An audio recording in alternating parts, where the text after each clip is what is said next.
মানহানিকর মন্তব্য করার অভিযোগে চিত্রনায়িকা তমা মির্জা ও মিষ্টি জান্নাত একে অপরকে ৩০ কোটি টাকার ক্ষতিপূরণ চেয়ে আইনি নোটিশ পাঠিয়েছিলেন। অবশেষে তাদের সেই বিবাদ মিটে গেল। মঙ্গলবার ২৮ মে বিকেলে শিল্পী সমিতির উদ্যোগে তমা মিষ্টির বিবাদ সমঝোতা করা হয়। এ সময় তমা মির্জা ও মিষ্টি জান্নাত দুজনেই উপস্থিত ছিলেন। এ বিষয়ে তমা বলেছেন, মিষ্টি আমার ছোট বোন, আর ভুল আমি ক্ষমা করেছি।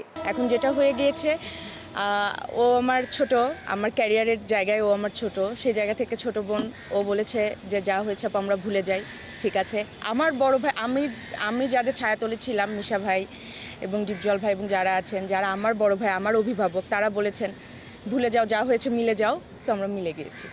অন্যদিকে মিষ্টি বলেছেন, তমা আপু আমার বড় আপু, আমাদের মধ্যে কিছুটা ভুল ভ্রান্তি হয়েছিল, সেই বিষয়ে আমিও ক্ষমা প্রার্থী।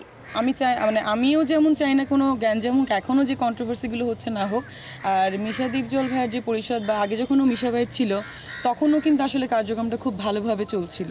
তো আমি চাই যে আমাদের সমিতি খুব সুন্দরভাবে শৃঙ্খলভাবে চলুক, আমরা বাইরে যেন মানুষের কাছে কোনো মানে কি বলে ছোট না হয়ে যায়।